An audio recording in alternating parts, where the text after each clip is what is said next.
자, 이번에 이제 볼 것은 이제 비잔티움 제국에 관련된 그 기본서 강동 내용을 이제 좀 하겠습니다. 자, 먼저 볼 게 서기인데요. 서기 몇 페이지 펴보시냐면요. 여기 152페이지 펴보세요. 예. 자, 여기 보면 이제 비잔티움 역사가 있는데 한번 볼게요. 자, 민족 이동의 혼란 속에서 서너마 제국은 몰락했으나 동로마 제국은 그 후에도 약 1000년간 명맥을 유지했다. 자, 새로운 역사적 상황 속에서 서방에서는 로마 괴로만적 사회가 형성되어 갔으나 동로마에서는 그리스의 동방적 사회가 문화가 발전했고 공용어도 라틴어에서 그리스어로 변했다는 거.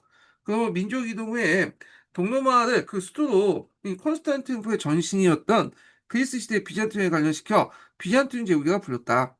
자, 민족이동 혼란이 어느 정도 안정된 6세기의 마지막으로 과거의 로마 제국의 재건과 그 정통을 계승을 시도한 사람이 유스티누스 황제였다. 그는 로마법 편찬이라는 대사업을 진행하는 편 장군 베리사리우스와 나르센스 있죠. 이 사람들 북아프리카의 이제 반달 왕국을 공략했고 시치리아를 거쳐서 이탈리아의 동고토족을 굴복시키면서 예전에 얘기했죠. 동고토 왕국이 이때 멸망을 했다고요. 과거에 이제 지중해 연안에 노마 영토를 회복하는데 일단 성공했다. 그는 라틴어를 사용한 마지막 황제이기도 했다. 이렇게 있죠.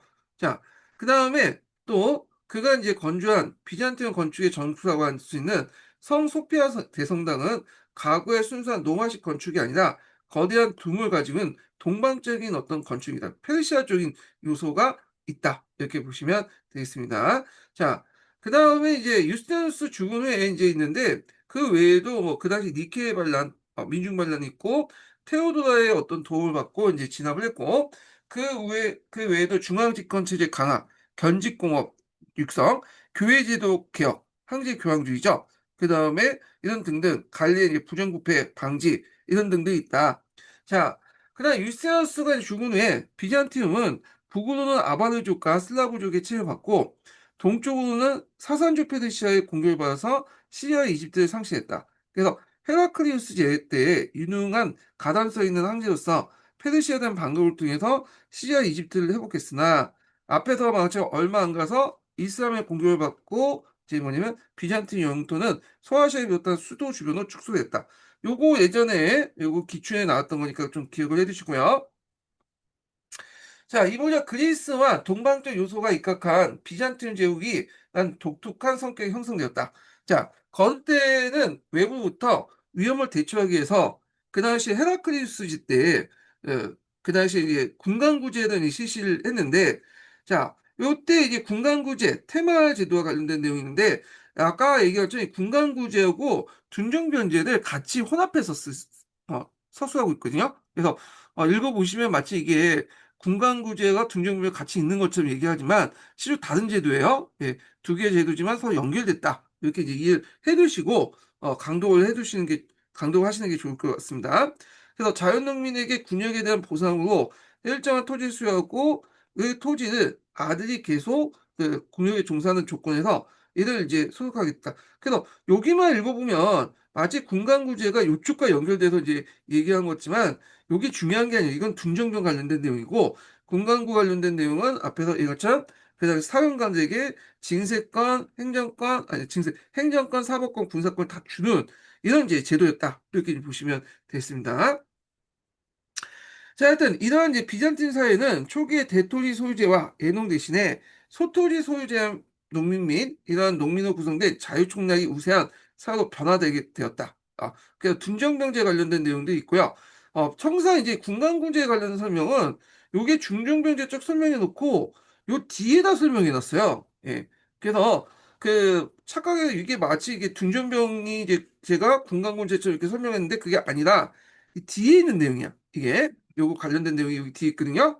자, 그래서 군간구의 이제 사령관은 군사만이 아니라 지방 행정도 관장하기 때문에 그 권한이 매우 컸으며 그들이 반란이 빈번한 경우에 따라서 제의를 위협하는 경우도 있어 7세기에 말에 7구였던 것들이 세분되어 8세기 때 39로 증가했다. 예.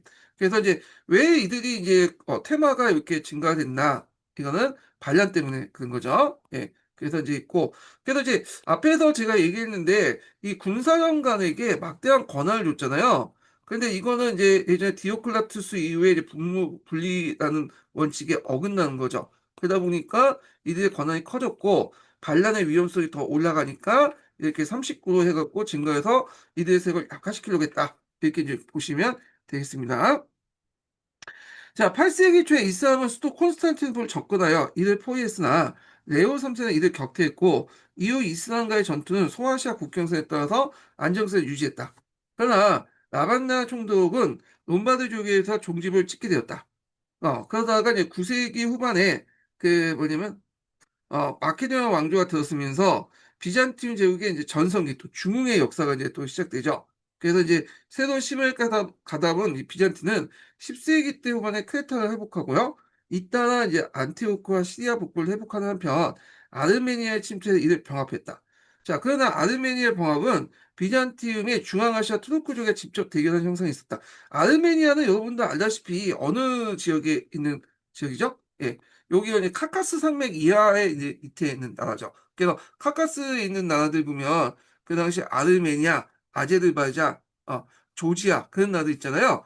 요 중에 아르메니아, 네, 아르메니아는 예전부터 아르메니아 정교회라 해서 기독교를 믿었던 지역이에요. 그래서 여기를 병합했지만 요게 이제 중앙아시아의 투르크족과 이제 직접 뭐냐 접촉하는 그런 형사가 있었는데, 그러니까 예전에 아르메니아가 일종의 완충지대였는데 완충지대를 장악하면서 이제 이렇게 이제 터크족의 공격을 받는 리스크를 올려놨다는 거죠.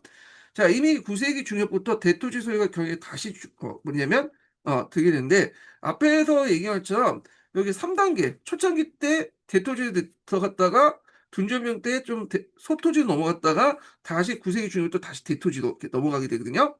자, 그래서 소아시아에서 대규모 반란이 소토지 소유에게 타격을 주긴 했으나 마케도니아의 초기 때 이런 추세가 더 강화되었다. 그래서 그 자연 소동층이 이때 이제 9세기 중엽부터 쇠퇴하면서 토지 소유가 급속도로 확대되고 병사에 급여됐던 보유지가 장식되기 때문에 더 이상 둔정병을 통해서 자연 농민층을 바탕으로 한 군대를 유지할 수 없죠. 그러니까 용병이 다시 나타났다. 그러니까 여기에서 용병이 다시 나타났다보다는 용병의 비중이 더 커졌다. 이렇게 이제 보시면 되겠습니다. 그래서 오스만 예전에 동로마 제국 같은 경우에는 용병들이 좀 있었어요. 왜냐하면 다양한 민족 집단하고 싸우다 보니까 그에 맞는 전략 전술이 필요할 거 아니에요. 그래서 그에 맞는 특화된 용병 집단들, 직업 군인 집단들이 존재하고 있었거든요. 근데 이것이 이제 9세기 중후반 때 넘어가면서 더 확대됐다. 이렇게 보시면 되겠습니다.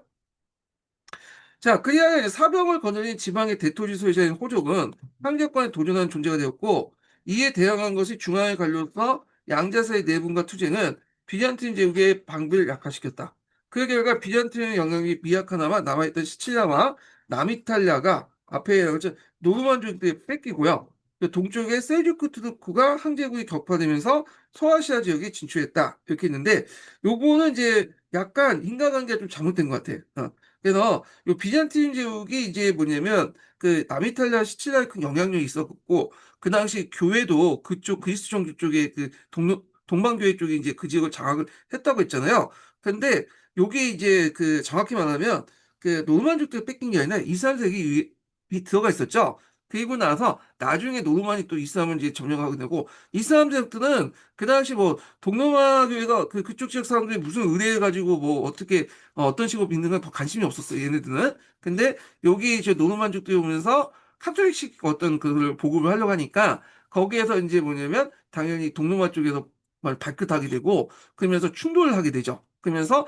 결국엔 최종적으로 서로 간에 파문이 처해지면서 결렬된 이유 요거와 관련돼서 보시면 되겠습니다. 자, 이게 이제 소아시아 출신의 지방 호족의 한 사람이었던 알렉시우스 1세가 새로이 이제 제도 올라 위기를 모면하고 십자군을 맞이했다. 뭐 이건 4차 십자군 전쟁인가? 십자군 전쟁 때 또 다시 얘기하고요. 자, 비잔틴 제국 황제는 절대적인 지배자였다. 그래서 7세기 때 바실레우스 왕중의 왕이라는 을 자칭하고 실질적으로 동방적인 신적 존재를 가진 성격을 가진 존재이기도 했고 그는 이제 갈리나 군대를 지배한 한편 종교에서도 콘스탄티노플 수자 대주교 임명과 3명 중에 이제 한 명을 선택할 수 있는 권한을 갖고 있죠. 자, 임명을 비롯해서 종교회의나 소집권과 그다음에 회의 내용에 대한 결정을 가지고 있다. 예. 그래서 이제 그리스 정교를 불려지는 그 비잔티의 그리스교회는 이와 같이 서방과 달리 황제 통제가 있기 때문에 요걸 이제 황제 교황주의라고 이제 부르죠. 자, 그리고 이제 여기 좀 넘어가면 자, 여기 막 황제가 거처하는 궁정은 일반인으로부터 격리된 성역이었으며 국가기관의 중심이었다. 가장 중요한 국가 관리는 바로 궁중 관리였으며 많은 한관들 이 이제 있었는데 약간 이제 이게 동방적 성격이 있어요. 한간이라는 존재 자체가. 예. 그래가지고 그때 이제 한간의 이제 대표적인 사람이 나르센스라는 사람이에요. 이 나르센스가 유스티누스 황제 때 이제 장군으로서 이제 서방의 어떤 영토 학대 과정에 큰 역할을 했던 사람이었거든요. 자, 하여튼 이렇게 있는데 자, 간직이 등용한 것도 비잔팀의 동방적 성격의 일면을 나타나고 있다. 그래서 황제는 이론상으로 원로원이나 신민 또는 군대에 의해서 선출되는 것으로 되어 있으나 실제로 세습지였다. 다만 그가 허약하거나 무능할 경우 반란 지도자에 의해서 폐위되거나 했기 때문에 이게 여러 번의 왕조 교체가 있었다는 거. 자, 그 다음에 그 밑에 보면 이제 그 관련된, 군대에 관련된 내용이 있는데 건너뛸게요. 뭐 이렇게 중요한 건 아니니까 한번 읽어보시고요. 그 다음에 경제와 관련된 내용을 보겠습니다. 비잔티움은 로마 말기에 통제 경제를 계승했다. 식량 확보와 군대의 병력으로서 농업을 중시하여 슬라브 정착민을 이용해서 농업 발전을 꾀했다. 그리고 6세기 때, 그러니까 유스티누스 황제 때죠. 중국부터 페르시아에 거쳐서 전해진 양장업, 그래서 이때 이제 그 네스토스 선교사들이 중국에 와가지고 중국의 양장업을 배워가지고 이렇게 전파를 시켜주는데 자 양장업은 비잔팀의 가장 중요한 공으로 발달한 견직물 공업의 원료로 선행했다. 그래서 토지 제도에서 앞에서 언급했듯이 대토지 소유와 자연 소토지 농민이 공존하면서 서로 우세를 다퉜고요. 그다음 외적의 침입이 있었으나 그러니까 만족 오랑캐 민족이죠. 혼란을 겪지 않던 비잔틴 제국 도시는 상공업 중심으로 번영을 이루는데 콘스탄티노플의 성기는 거의 100만 명이 넘고요. 어떤 책은 50만 정도 되는데 그 테살로니카라는 도시, 이 테살로니카는 50만의 인구를 가졌으며 기타 중소도시가 적었다. 이 테살로니카는 오늘날 이제 그리스에 있는 도시인데 여기도 이제 콘스탄티노플과 못지않게 상당히 교통의 요지였어요. 예, 대도시였고. 그래서 우리가 알고 있는 이제 그 밑에 그 터키의 영웅 있죠. 1차 세계대전 때 이제 그때 크게 활동했던 그 칼말 파샤. 이 칼말 파샤가 테사리카 그 출신이에요. 예. 자, 뭐 이렇게 있고, 자, 주요한 공업은 종합에 의해서 독점 생산이었고, 조합은 길드죠. 원료 구입 및 판매, 제조 방법, 가격, 이윤 등 이까지 엄격한 국가 통제를 이제 받았다. 그렇기 때문에 생산은 안정을 유지했으나 기술은 항상 거의 없었다.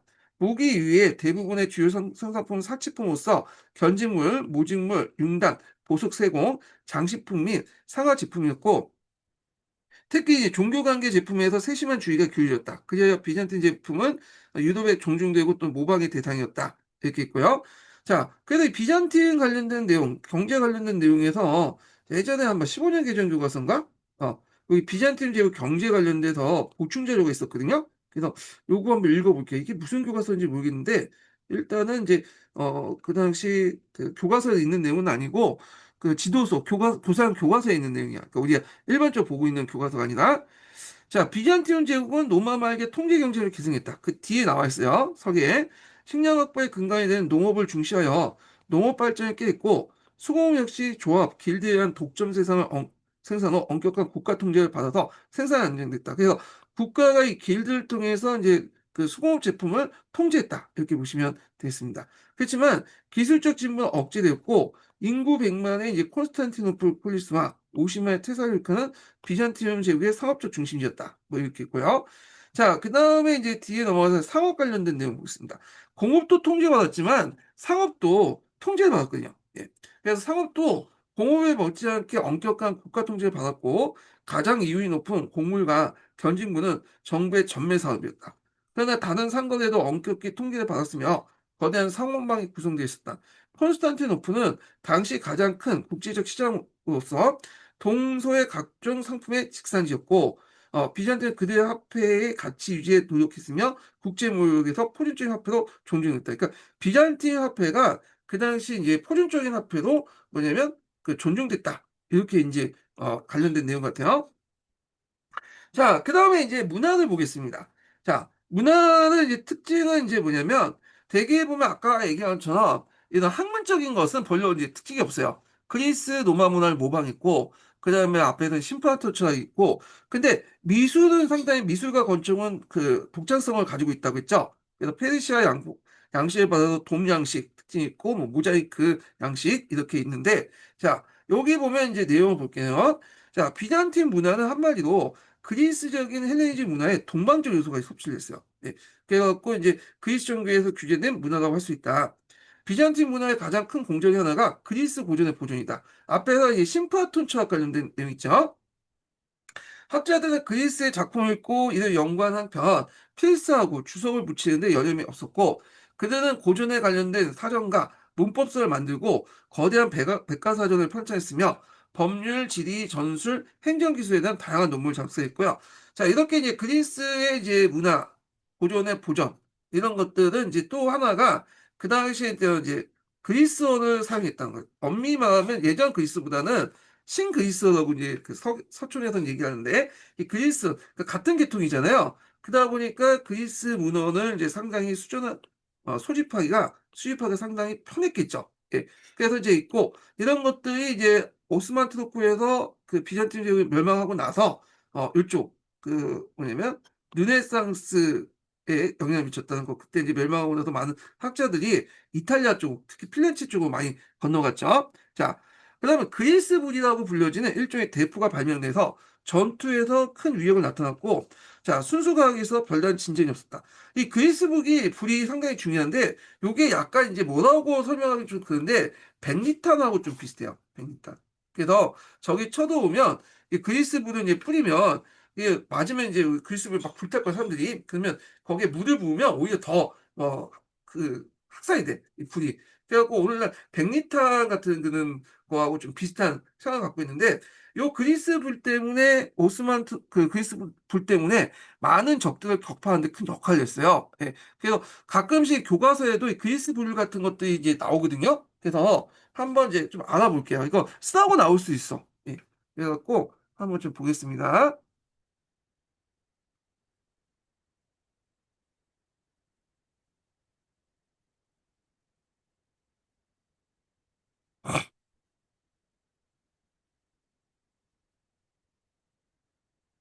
그 동로마 제국에서 그리스의 불을 만들어 가지고 많은 적들을 격파했잖아. 이 그리스의 불이 뭐야? 좋은 질문이야. 그리스의 브라이언은 정말 전설적인 무기였어. 간단히 말하자면 동로마 제국, 특히 비잔티움 시대의 해군이 사용한 화염 무기였어. 그런데 그냥 불이 아니라 물 위에서도 타는 불이었지. 적의 배에 던지면 바닷물 위에서도 활활 타올랐고 진짜 공포의 무기였어. 자, 이제 좀 더 깊이 들어가 보자. 그리스의 불은 오늘날로 치면 일종의 고대 나프타 기반 화염 방사기였어. 조성물은 정확히 밝혀지진 않았지만 학자들 추정으로는 나파 석유의 원료, 소나무 수지, 석회, 퀴클린, 유황, 아마도 소다나 질산염 같은 걸 섞은 액체였을 가능성이 높아. 이제 여기서 핵심이 뭔지 알아? 바로 이 조합이 불을 물에 닿아도 끌 수 없게 만들었다는 거야. 물을 뿌리면 오히려 불이 퍼지는 경우도 있었어.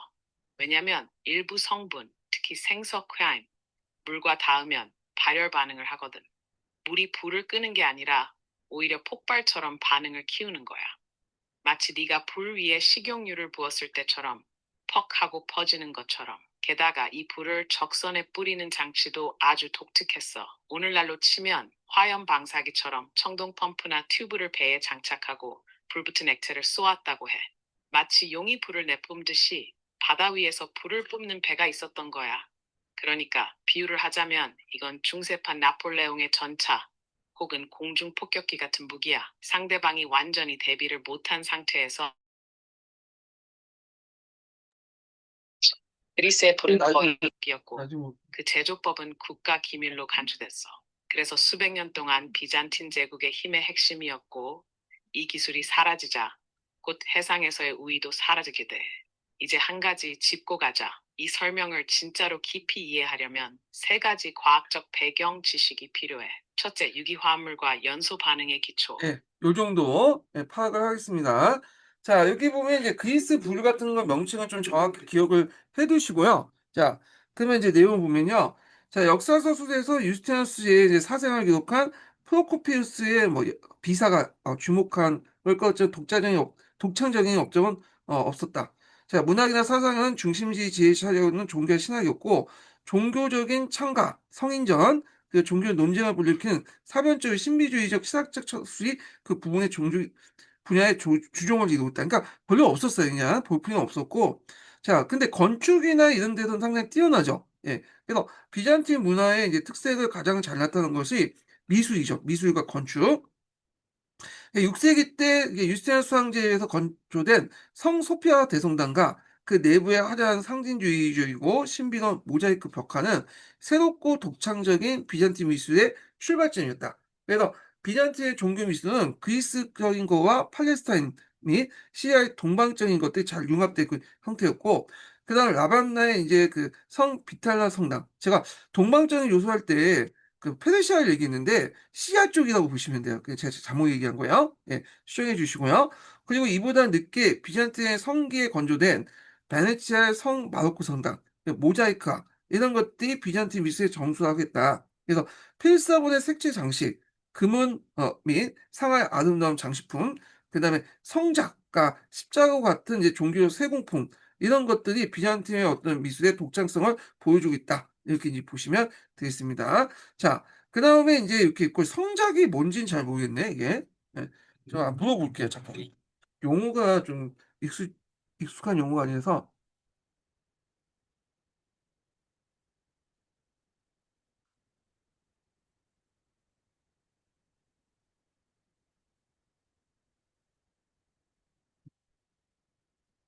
그 동로마 제국의 특징 중에 그 예술품의 특징 중에 성작이라는 게 있거든. 성작이 뭐야?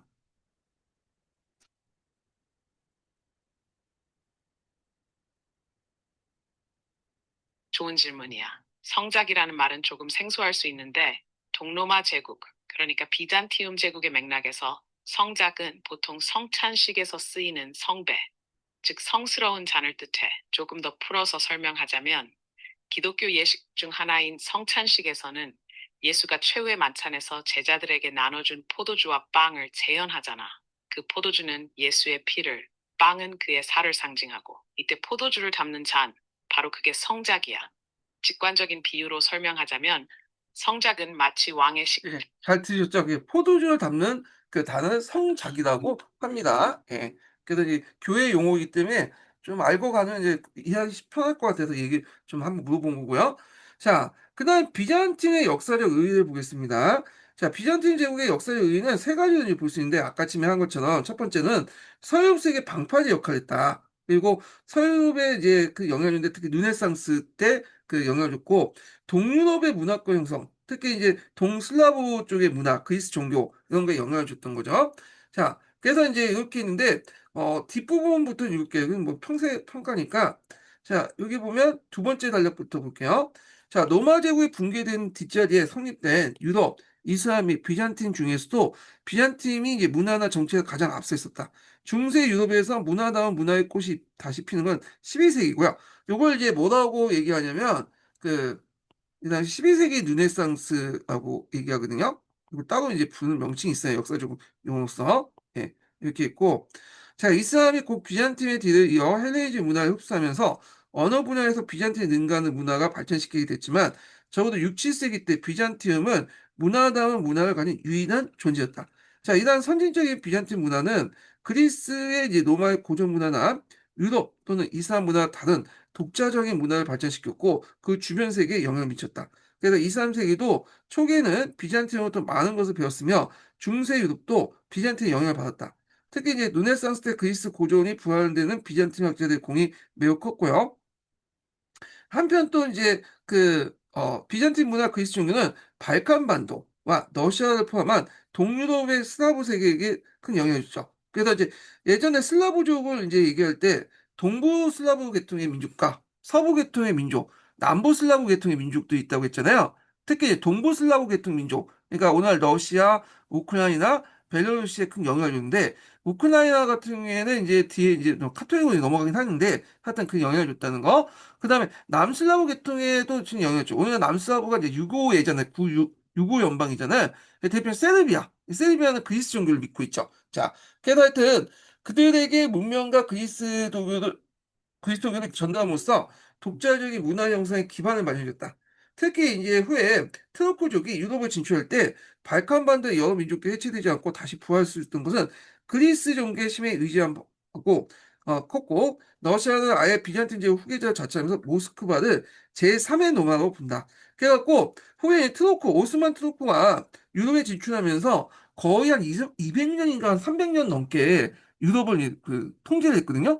그때 이제 발칸반도나 그리스 계통의 민족들이 뭐 일본은 이제 뭐 이슬람 쪽으로 넘어갔긴 했지만 계속 기독교 남아 있었잖아요. 그 큰 영향을 줬던 것이 이제 그리스 종교들이죠. 그리스 종교. 그래서 그리스 종교가 오스만 투르크에도 그 통치에도 불구하고 오랫동안 이제 자신의 어떤 종교나 문화를 계속 유지하고 있었다. 이렇게 이제 보시면 될 것 같고요. 예. 그래서 만약에 오늘날 그게 유지하지 않고 만약에 이때 완전하게 뭐냐면 이슬람화 됐다면 그러니까 발칸반도나 그리스가 이슬람이 됐다면 그런 생각도 들어요. 과연 이제 오늘 세계사에 로마 문화가 그리스가 그 세계사에 유럽 문화의 어떤 그 선구자로서 이제 고대 그리스의 역사가 실렸냐?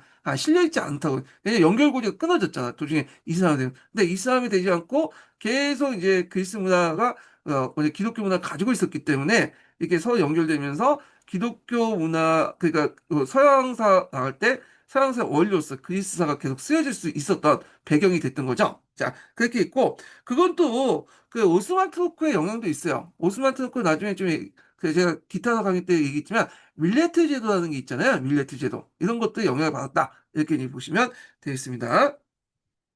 자, 그 다음에 이제 이렇게 해서 한번 또 이제 그 내용을 봤고요. 여기에서 잠깐 15년 개정 교과서에서 있는 내용 중에 좀 볼게요. 이게 많이 빠져가지고, 예, 일단 제가 읽긴 있지만, 22년 개정 교과서에서는 내용이 별로 없어. 예, 15년 개정 교과서에 있는 내용을 좀 볼게요. 제 교과서가 어딘지 모르겠는데, 자, 하여튼, 여기 문화 관련된 내용이 있으니까 한번 여기에 보충을 좀 해보겠습니다. 자, 비잔티의 문화는 슬라브족에게 전해서 러시아 동유럽 문화의 발전에 큰 영향을 줬다. 자, 유럽의 동북부에 살던 슬라브족은 비잔틴 제국에 들어가면서 살면서 비잔틴 제국의 문화에 동화되었고 이들은 키림 문자, 이것도 외워 두셔야겠죠. 키림 문자를 사용해서 이거는 넓히니까 안 되네. 네. 자, 키리문자로 번역된 성서를 바탕으로 그리스 종교를 개종했다. 그래서 러시아 키예프 공고. 그래서 오늘날 우크라이나 지방인데 13세기 때 공격받고 멸망을 했어요. 예, 이건 나중에 러시아사 할 때 좀 더 얘기하고요. 흑해를 통해서 비잔틴 제국을 고육하면서 그리스 종교를 국교를 받아들이고 키예프 성 소피아 대성당을 세웠다. 그래서 동유럽에 가보시면 성 소피아 성당을 모방하는 여러 성당이 있어요. 그 중에 이제 뭐냐면 우크라이나 키예프, 지금 키예프라고 하죠. 키위에 이제 뭐 있는 성소피아 성당이 그 대표적인 거고요. 여기 이제 모자이크가 되게 유명하죠. 이렇게 있고. 키르 문자는 이제 비잔틴 제국이었던 키르스 황제가 그리스를 바탕으로 만든 슬라브 계통의 알파벳인데, 세르비아, 불가리아, 러시아 등에 지금 사용하는 문자의 원형이 됐다는 거. 그래서 성소피아 성당이 있죠. 요거 내용 좀 보시면 되고요. 예. 잠깐만요. 편집이 안 돼. 예. 네, 이거 나중에 하고. 자, 그 다음에 이제 이렇게 있고, 그리고 이제 여기 이스람 세계 있는데 한번 읽어보세요. 이것도 괜찮은 것 같아. 서양사 개론에 보면, 청란에 보면, 어, 그 서양과 관련된 이제 그 주변에 중동 시대의 역사 관련된 중동의 역사를 좀 실어놨거든요. 그래서 읽어보시는 것도 좀 괜찮은 것 같아. 한번 기타도 공부하면서. 자, 서양사 강좌를 이제 보겠습니다. 서양사 강좌. 자, 서양사 강좌 몇 페이지 펴주시면 이게 93페이지인가? 네. 93페이지, 9판의 기준으로 이제 얘기를 해드리는 거예요, 지금요. 자, 동로마 제국 관련된 내용 보겠습니다. 자, 서노마 제국이 몰락한 후에 500년 이상 비잔티움 제국, 이슬람 세계, 라틴 기독교 세계라는 이질적 세 문명이 옛 노마 제국의 영토를 나눠 지배했으며 지중해는 세 문명의 상호 영향을 미치면서 또 각주를 벌이는 공간이었다. 자, 세 문명은 모두 노마 제국의 공동 상속자로서 정도의 차이겠지만 그 유산을 이어받았다. 그 가운데 제국의 새로운 수도가 위치한 지역의 명칭에 유래된 비잔티움 제국은 로마 제국의 동부, 즉 동로마 제국이 그대로 이어지는 정치 체제였다. 한동안 가장 높은 수준의 문명을 유지했던 이 제국은 이후 서유럽 지역에 등장한 라틴 제국과 구별짓기 위해서 이때 이제 라틴 제국은 이제 여기 뒤에 이렇게 뭘까요? 라틴 제국은 이제 4차 십자군 전쟁 때 이제 관련된 내용 요거 이제 보시면 될 것 같은데 근데 서유럽 지역이 그 라틴 제국이니까 그 4차 십자군 전쟁 때 멸망하고 세워진 국가는 아닌 것 같아요. 지금 문맥상 보니까 서유럽 지역이 라틴화된 그 지역을 얘기하는 것 같아요. 지금. 예. 자, 구별짓기 위해서 셔츠 후기 로마 제국, 그리스 제국, 또 비잔틴 제국의 명칭을 불렸지만 공식 명칭은 로마 제국이죠. 예. 그래서 근데 우리가 편의상 이제 예전에 서노마 구별해서 동로마 제국 이렇게 이제 부르고 있죠. 자, 비잔틴 제국의 수도 콘스탄 콘스탄티노폴리스는 최초의 기독교 황제였던 콘스탄티누스가 자신의 이름을 따서 만든 도시고 앞에서 제가 이제 지도를 보여준 것처럼 삼면이 바다로 둘러쌌어요. 천의 항구이고 난공불락의 요새였다. 육로만 방비하면 그러니까 육로는 테오도시우스 황제 장벽 있죠. 여기가 정복이 불가능한 입지를 갖고 있었고요. 게다가 흑해와 지중해, 유럽과 아시아를 이어주는 상업의 중심지로서 더할 나위가 없는 요지였다. 자, 그 다음에 이제 컨스탄티누스가 330년 이 도시를 제후의 수도 삼은 이래로 콘스탄티노폴리스가 불렸지만 고대부터 그 지역의 명칭은 비잔티움이죠. 원래 그리스 계통의 식민 도시였어요. 여기가 메가라라고 아시죠? 메가라. 그 메가라의 식민 도시가 그 당시 이제 요 비잔티움이었어요. 그래서 이제 그리스 식민도시들이 보면 흑해 연안지역으로 쭉 이렇게 연결돼 있거든요. 그 이유는 뭐냐면 그거 이제 흑해 지역부터 곡물을 이렇게 받아 먹기 위해서 그 흑해 연안지역으로 그리스 계통의 식민도시를 많이 세웠는데 그 중에 하나가 이 비잔티움도 그런 입지에서 이제 그 위치에서 있었다. 이렇게 보시면 되겠습니다. 자, 게르만족은 제국의 동부에 항원 이제 지속적인 종속할 왕국을 건설하지 않았기에 비잔틴 제국은 게르만의 습격이나 대이동의 후유증을 극복한 후 차츰 안정을 되찾았다. 그렇지만 서노마 제국의 마지막 황제였던 로무루스 아우구스투스가 오도아케르에서 폐위됐다는 소식을 듣고 제논과 그 계승자들은 콘스탄티노폴리스 방어하는데 극복할 뿐 서노마 지역에 대한 그를 다시 차지하기 어려웠다. 자, 그래서 그 당시 이제 서방 정책이라고 해서 유스티아누스 황제 때 가서야 이제 이때부터 차지하기 시작했다. 이렇게 보시면 되겠습니다. 자, 제논이라는 건 아마 요때 그 황제가 있을 때 그 동로마 황제 이름 같아요. 이게. 자, 그냥 이탈리아 북부의 동고토 왕국을 건설한 테오도리에게 기약하기 어려운 선인을 기다려 보시나 이렇게 있는데 동고토 왕국을 건설한 테오도리 그래서 이제 아까쯤에 제가 이렇게 이제 얘기를 했던 건데 잠깐만요. 테오도리에 관련된 내용은 앞부분에 제가 얘기를 했죠. 이 동고토 왕국에서 테오도리라는 황제가 있어가지고 이 사람이 이제 여러 가지 이제 정책들을 했다. 얘기를 했을 거예요. 그래갖고 이때 이제 유스티아누스 황제하고 초창기 때는 좀 관계가 좀 좋았는데 나중에 틀어지죠. 이 유스티아누스 황제의 이제 그 종교 정책, 그러니까 아타나시우스만 인정하고 다른 종파는 인정하지 않는다는 그런 정책 때문에 결국에는 이제 상황이 상당히 틀어졌다. 그래서 나중에 그 유스티누스 황제 공격받고 멸망하게 되죠. 예. 그래서 이제 이렇게 있고 자, 그 다음에 이제 여기에서 마치 이게 있는데 일단 이렇게 있고요. 한국의 유스티누스를 보겠습니다. 자, 527년에 유스티누스 황제가 제국의 통치를 맡게 되면서 비잔틴 제국의 재건을 위한 본격적인 조치가 이루어졌으며 과거의 영광을 되찾는 듯 했다. 그래서 콘스탄티노폴리스는 옛 로마 대신에 새로운 로마로서 당대 최대의 도시였다. 제2의 도시라고 로마가 보시면 돼요. 그래서 로마적인 관료제와 동부의 경제적 기반을 비잔틴 제국의 위기를 이겨내고 다시 일어날 수 있는 토대가 됐다. 자, 이 시기의 황제들은 구제국에 대한 합법적인 통치권이 자신들에게 있다고 주장하면서 옛 영광을 회복하기 위해서 노력도 기울였다. 자, 유스티누스 황제는 제2호는지 얼마 지나지 않아 니케의 반란으로 위기에 맞았으나 공동 통치를 수행했던 여제 테오도라의 결단력과 조언에 힘입어 반항제파를 제압한 후에 권력을 공고했다. 그래서 이제 이렇게 니케 왕국이 니케 반란이 그 민중 반란인데 이것도 교과서에 15년 개정 교과서나 공군형 개정 교과서에 실려 있는 것도 있어요. 그래서 니케이 반란 관련 것들이 어떤 건지 여기 자세히 설명이 안 돼 있기 때문에 일단은 한번 좀 보겠습니다. 예.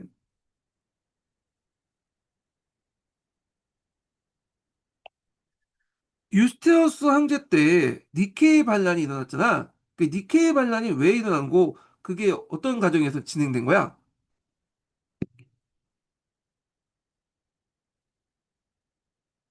좋아, 니케란에 대해 제대로 한번 풀어보자.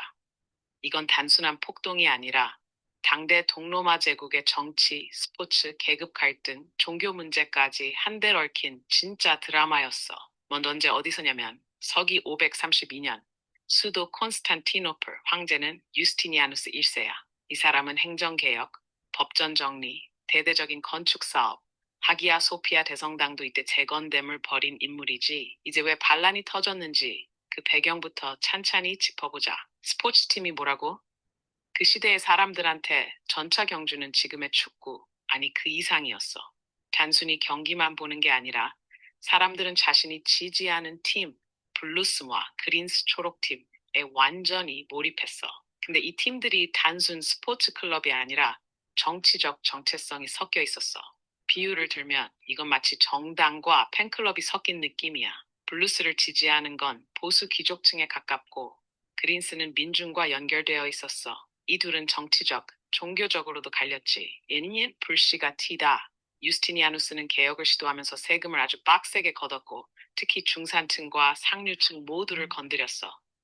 반감이 점점 쌓이는 상황이었지. 그리고 중요한 건 이 황제가 양쪽 전차팀 모두를 억압하려 했다는 거야.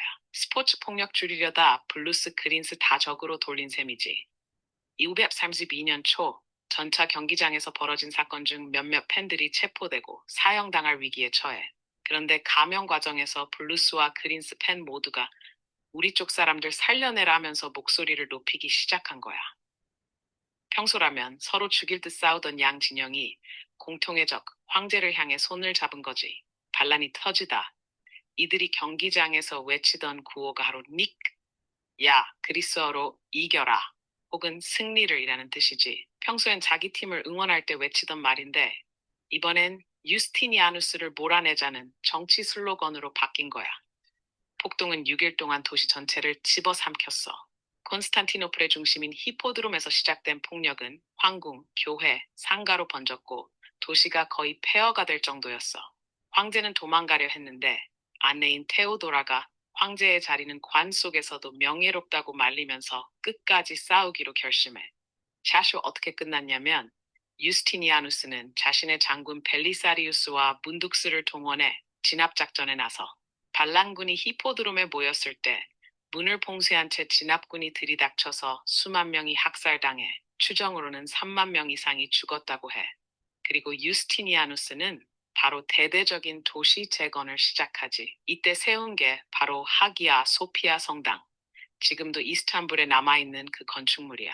혹시 여기까지 들으면서 궁금하거나 자, 여기 이제 보시면 알겠지만, 이 니케아 그 반란 같은 경우에는, 그 당시 이제 푸원팀, 블루스 팀하고 그리스, 초록팀이 이제 두 개 파로 이렇게 나눠졌나 봐요. 전차 공개의 이제 팬클럽이라고 보시면 되는데, 그러니까 오늘날 홀리건과 비슷해요. LG 뭐, 프로야구도 LG 팬, 뭐, 기아 팬 이렇게 있잖아요.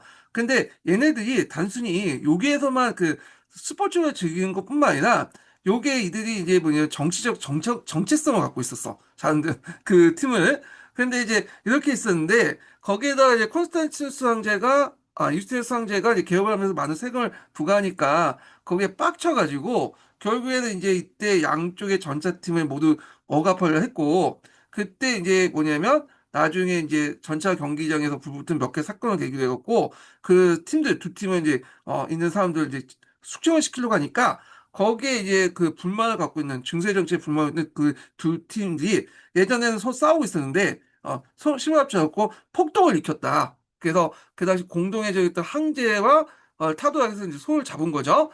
그래서 이때 이제 니카라고 해서 그리스도 이겨라 승리란 뜻이거든요. 그래갖고 이제 이때 그 평소에 자기 팀에 응원할 때 이제 붙였던 그 외쳤던 거 아닌데 이걸 유스티나스를 몰아내자는 어떤 정치적 슬로건으로 바뀌었고요. 6일 동안 이제 온갖 폭동이 일어나고 그다음에 항공, 교회, 상가 등이 번졌고 그다음에 항자가 도망가고 뭐 자살을 하니까 그 옆에 테오도가 말렸죠. 예. 결국에는 이제 장군들을 동원해가지고 여기를 이제 진압하고 수만 명을 학살하고 그때 막 3만 명 정도 죽었다고 얘기하고 있죠. 그리고 나서 그때 폐허된 그 공간을 다시 이제 도시 재건 사업을 만든 과정에서 우리가 앞에서 말하는 콘스탄티누스 때 불타 없었던 그 없어진 그 뭐냐면 그 성소피아 성을 다시 도시 재건할 때 만들어졌다. 이렇게 이제 연결시켜서 보시면 되겠습니다. 예. 그래서 니케이 반란 관련된 내용을 한번 정리를 해봤고요. 자, 그러면 계속 읽어보겠습니다. 자, 여기 보면 그 앞선 시기 제국의 통치자들과 달리 유스티누스는 제국의 재건을 위해서 지중해 요충지 장악 필요가 있다고 판단하고 이미 중요한 지역들을 이제 선점한 게노아 왕국과의 전쟁을 기피하지 않았다. 그래서 일종의 서방 정책을 이제 펼치게 되죠. 그래서 반달 왕국, 반달 왕국 북아프리카 지역이고 동구트 왕국, 이걸 멸망을 시켰죠. 그래서 베사리우스 같은 이제 유명한 장군들 파견해서 나르센스 파견해서 그 지역을 정복했고요. 자, 그래서 서고트부터 베티카도 장치하는 등 로마제의 절반 가까이를 회복했다. 하지만 이 무리한 팽창 정책과 오랫동안 전쟁은 오히려 제국의 기반을 약화시켰다. 그와 더불어 이제 갑자기 찾아온 기근과 541년과 543년 사이에 이집트에서 시작되어 제국의 중심부로 확대된 흑사병은 흑사병 같은 경우에는 그 여러분도 알다시피 이제 14세기 중반 때 유럽에 널리 확산돼 가지고 유럽의 인구의 3분의 1이나 완전 죽였던 상당히 무서운 병이죠. 근데 이게 예전에도 계속 있었어요. 주기적으로 발생을 했어요. 예, 흑사병 같은 게 여러분들 이제 그 지에 의해서 이제 전파됐잖아요. 세균성 질병인데 그래서 이제 이 흑사병이 그 당시 상당히 무서운 병이었다. 지금도 있어요. 지금도. 그래서 일본 뉴스를 보면 가끔씩 그 중국의 어떤 뭐 저쪽 그 낙호왕국, 중국의 외지에 변경 지역에 뭐 흑사병이 뭐 걸렸다 뭐 그 내용이거든요. 근데 지금은 큰 병은 아니야. 이게 그냥 세균성 질환이기 때문에 항생제 먹으면 나아요. 그냥 이거는. 근데 그 당시에는 항생제가 없다 보니까 이게 흑사병이 한번 퍼지면 어마어마한 인명 손실을 불러일으켰던 그런 병이었죠. 예. 자, 그 다음에 콘스탄티노폴리스의 인구의 40%가 사망해졌다. 특히 이 도시 지역에서 흑사병, 패스가 한 번 벌면 마을이 확산됐는데, 왜냐하면 도시 같은 경우에 이게 밀집된 지역 아니에요. 그러다 보니까 이게 유행병, 전염병이 돌면 팬데믹이 돌면 사망률이 상당히 치솟아 오르는 그런 경향이 상당히 강했죠. 그래서 이제 그의 치세에 아바르주가 사산적 페르시아가 제국을 위협하자 서부의 팽창 정책, 서방 정책이라고 하는 것을 포기할 수밖에 없었고, 그리고 애써 획득한 제국의 영토는 대부분 상실되었다. 이렇게 이제 보시면 되겠습니다. 그 다음에 유스티누스 황제의 업적 중에 제일 중요한 게 그 당시 이제 로마법이죠. 로마법 관련된 내용이 있는데, 자, 요거 하기 전에 제가 그 두 번째 인증문 알려드릴게요. 두 번째 인증문은 99번입니다. 네, 두 번째 인증문 99번이에요. 자, 유스티누스 황제가 후대에 남긴 가장 중요한 유산은 로마법이었다. 그는 로마의 영광을 회복하고 국가 행정을 원활하게 해서 로마법을 정비했다. 그래서 로마의 영광을 회복하고 국가 행정을 원활하게 위한 로마법을 정비했다는 것은 일종의 그 로마법 법전의 그 대련의 이제 법전 편찬 목적이죠. 예. 로마법이 그 오랜 기간 동안 발전하면서 일관된 체계를 상실했다. 왜냐하면 앞에서 이제 로마법이라는 게 여러 가지 법원을 가지고 있어요. 한 개 칙령도 있고 원론의 결의도 있고 그냥 판례도 있고 여러 민회에서 결정하는 그 법령도 있고 법무력이 공포하는 행정명령도 있고 그러다 보니까 법과 법 사이에 충돌된 부분이 많고 상호 모순적인 부분이 많잖아요. 그걸 이제 추상화시켜가지고 어떤 이제 추상화된 법, 형벌이라는 거 예를 들어 절도라는 걸 딱 규정 짓고 절도죄 절대 요런 것들이 판례가 있으니까 이렇게 하겠다. 이런 것들 좀 정리할 필요가 있다는 거야. 그래서 새로운 법을 만드는 게 아니라 예전의 법을 정리했다. 이렇게 보시면 되겠습니다. 그래서 왜 그 농마법이 만들어졌냐? 농마법 대전이 오랜 기간 동안 거쳐 발전하면서 일관된 체계를 상실했기 때문에 상호 모순점이 일어났기 때문에 이런 것들을 이제 편찬을 했다. 이렇게 보시면 되겠습니다. 그래서 이제 농마법의 종류들이 쭉 나오는데요. 학설 신찬, 비롯해서 법법 제요, 식법집, 그 다음에 신치법 이런 것들인데 자 그리고 또 후대에는 심해법 대전이 이런 묶어서 반영된 라틴어 법전들이다. 그래서 심해법 대전이라는 것은 그 앞에서 이제 콘스탄트 법령직이라는 게 있죠. 예, 요걸 얘기하는 것 같아요. 지금 법령은 이제 그 심해법 대전을 이렇게 번역을 했지만 예. 그러니까 라틴어 법전들이 제국이 이제 그리스하면서 당대 큰 혼용성을 갖지 못했지만 라틴어 법전이죠. 이게 유스탄 수상제 때까지만 해도 이제 라틴어를 사용했고요. 그 후에 그리스어로 넘어갔잖아요. 예. 그렇지만 이제 그 법이 가진 합리성 때문에 11세기의 서양법에 큰 영향을 줬다. 그래서 11세기 이후부터 11세기에서 12세기 때부터 우리가 로마법이 다시 부흥했다고 했잖아요. 예. 그때 이제 이런 법들이 이제 건너와서 서유럽에 큰 영향을 미쳤고요. 그리고 이제 이 로마법이 후에 이제 프랑스나 독일이나 이런 나라에 널리 확산되죠. 일종의 대륙법의 이제 원류가 돼요. 이 로마법이. 특히 민법은 상당히 큰 영향을 미쳤죠. 그래서 이 민법, 그러니까 근대 민법 체계는 이 로마법에서 큰 영향을 줬다 이렇게 영향을 받았다 보시면 돼요. 우리나라도 이제 일본을 통해서 이제 대륙법이 더 그렇기 때문에 이 로마의 민법이 우리나라에도 그 영향을 줬다. 이렇게 같이 기억을 해 두시면 되겠습니다. 그래서 이 노마법 대전 관련된 내용을 한번 심층학습을 좀 해볼게요. 예전에 한번 기출문제 나왔기 때문에 한번 더 어렵게 물어볼 수 있거든요. 예.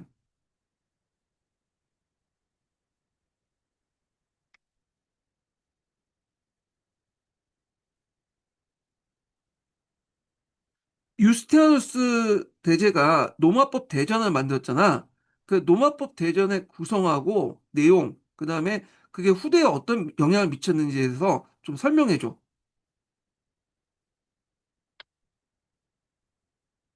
좋아. 유스티니아누스 대제와 노마법 대전 이야기. 정말 흥미롭고 역사적으로도 엄청 중요한 주제야. 그 내용을 차근차근 직관적으로 설명해 볼게.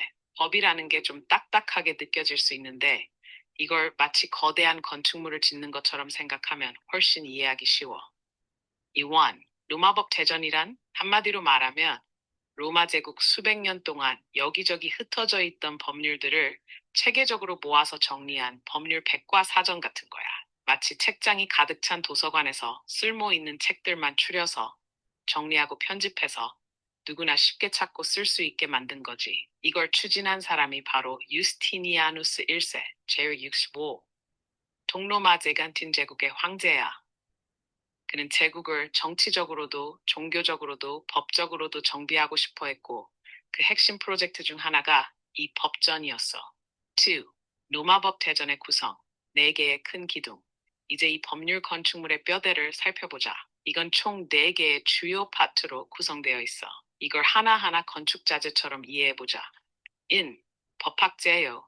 초보자를 위한 법학 입문서야. 쉽게 말하면 법학 교과서라고 보면 돼. 법의 기본 개념, 소유권, 계약, 상속 같은 주제를 다뤄. 요즘으로 치면 법이란 무엇인가를 설명하는 시민법 개론서야. 히, 율법집, Constitutionis. 로마 황제들이 과거에 공포한 법령들, 식령을 모아서 정리한 부분이야. 즉, 지금까지 황제들이 내린 법이 뭐뭐 있는가를 정리한 법령 모음집이지. 3. 법학 논고집 또는 판덱티. 수백 명의 고대 로마 법학자들의 의견과 해석들을 편집한 거야. 마치 유명한 교수님들이 쓴 논문 모음집처럼 실제 판례와 해석의 뼈대 역할을 해. 4. 신율집. 유스티니아누스가 황제가 된 이후에 새로 만든 법률들이야. 말 그대로 새로운 법들이지. 이렇게 4가지가 합쳐져서 로마법 대전, 즉 Corpus Juris Civilis라는 이름을 갖게 돼. 말 그대로 시민법의 몸통이라는 뜻이야. 3. 후대에 미친 영향, 법의 DNA가 되다. 자, 이제 이게 왜 중요한지 이야기해볼게. 서유럽에서 로마 제국이 망한 후에도 이 법전은 동로마 제국에서 계속 쓰였고 나중에 서유럽이 중세에서 근대로 넘어갈 때 결정적인 역할을 해. 특히 중세 말기 르네상스 시기 이탈리아의 볼로냐 대학에서 이 법전이 다시 주목을 받으면서 유럽 전역으로 퍼졌어. 이걸 배우고 참고한 사람들이 프랑스 민법, 독일 민법, 그리고 나중에 한국 민법까지 설계하는데 영향을 줘. 그러니까 우리가 지금 쓰는 법 체계에도 이 로마법의 유전자가 박혀 있는 셈이야. 비유로 요약하자면 생각해봐.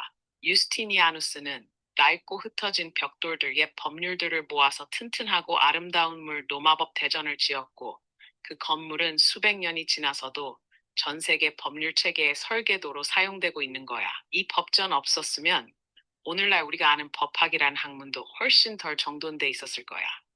여기까지 이해 괜찮아? 혹시 로마법 혹은 자, 잘 들으셨죠? 그래서 예전에 그 유스테스 법전에 관련된 내용이 나올 때 어떤 문제가 나왔냐면 사지선다는 문제였는데 요게 이제 나중에 로마의 민법, 그러니까 그 근대 민법에 영향을 미쳤다. 그 내용이 나왔어요. 예. 그래서 요 내용도 이제 같이 기억을 좀 해두시고요. 자, 그 다음에 계속 읽어보겠습니다.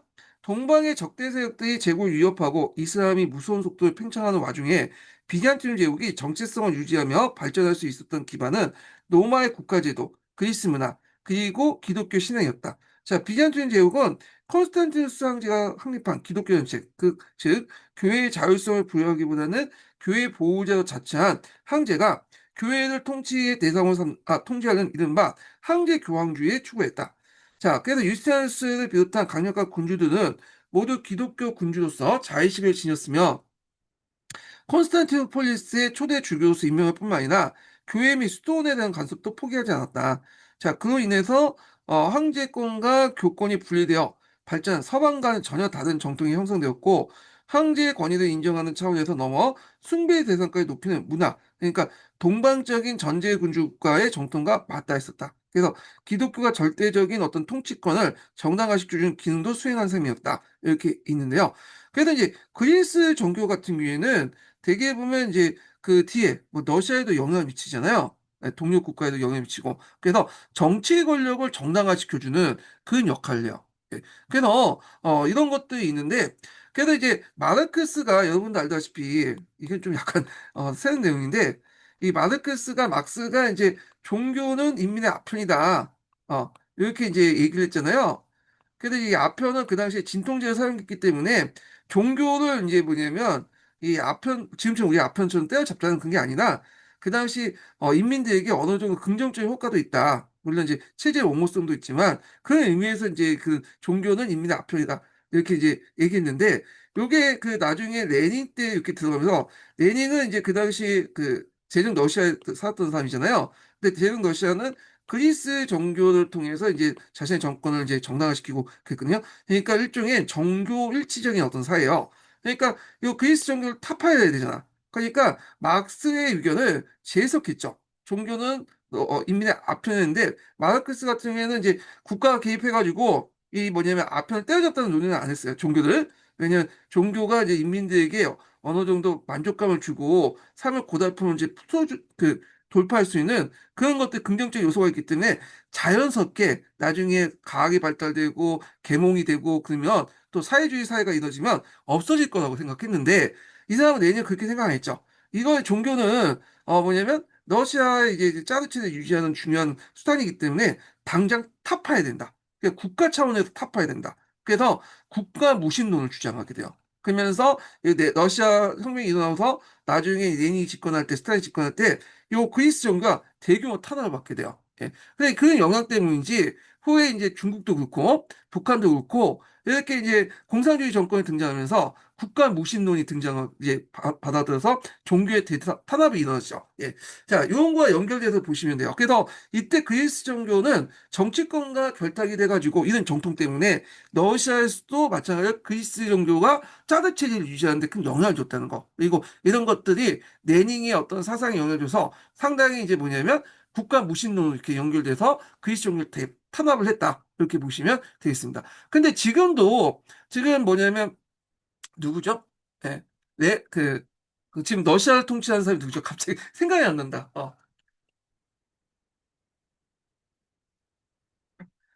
푸틴이죠, 푸틴. 예. 그래서 이 푸틴도 있는데, 푸틴 같은 경우 우리가 사회주의자라고 이제 생각을 하지만, 러시아는 지금 사회주의 국가 아니에요. 자본주의 국가예요.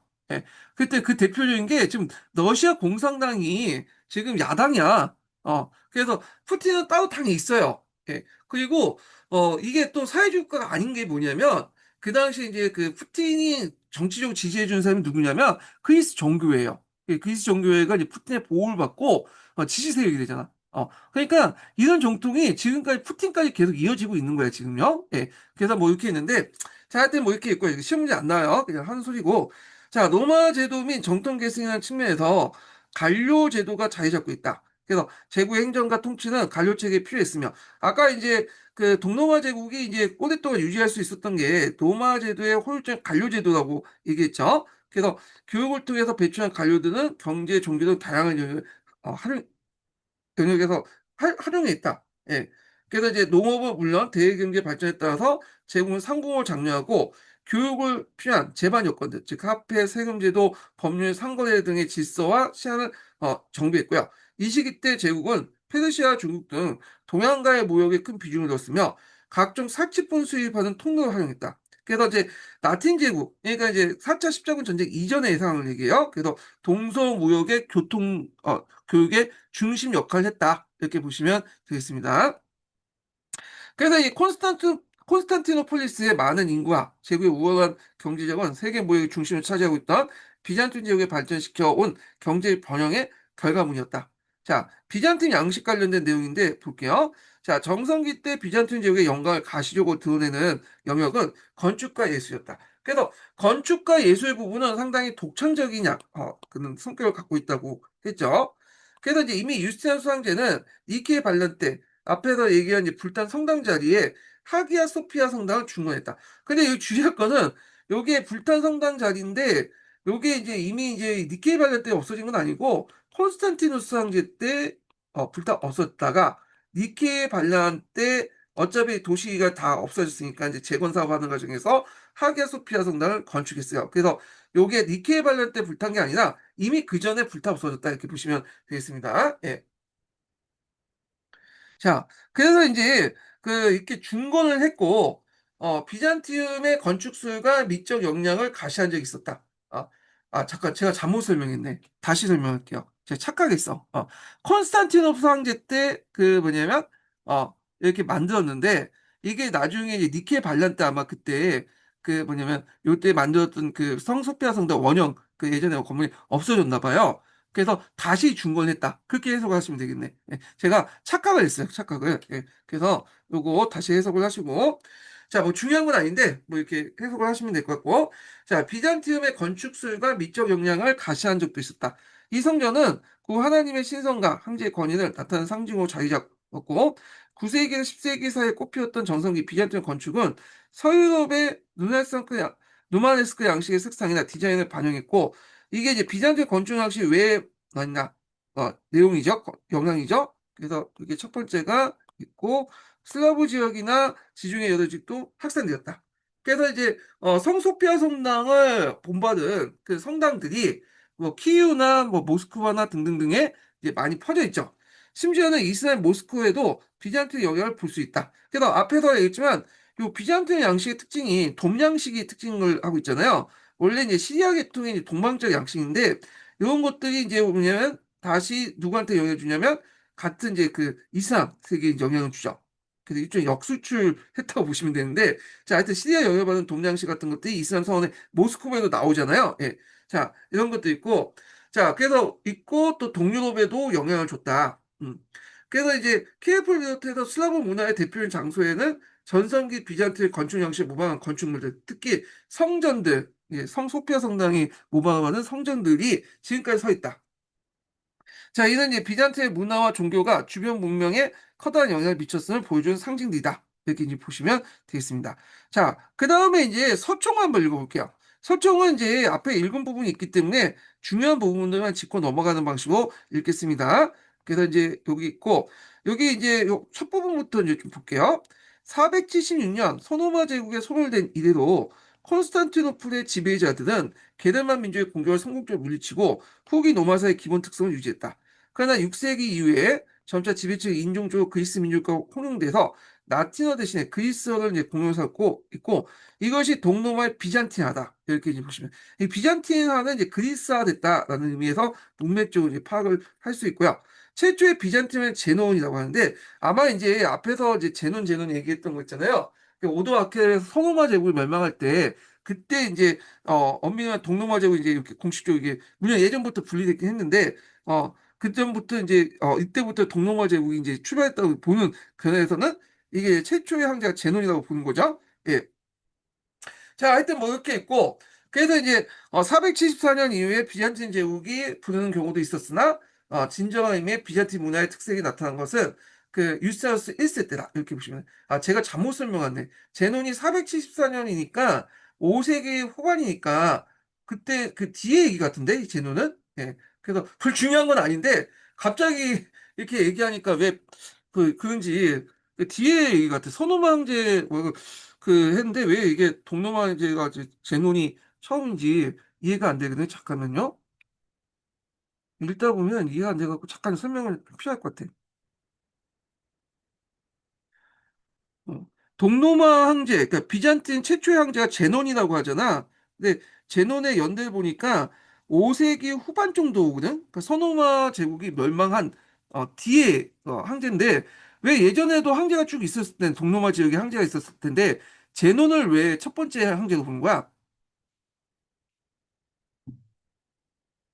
좋은 질문이야. 핵심을 찔렀네. 일단 비잔틴 제국, 즉 동로마 제국이라는 말을 쓸 때 우리가 뭘 뜻하느냐부터 짚고 가야 해. 왜냐면 비잔틴 제국이란 말 자체가 당시 사람들이 쓰던 이름이 아니었거든.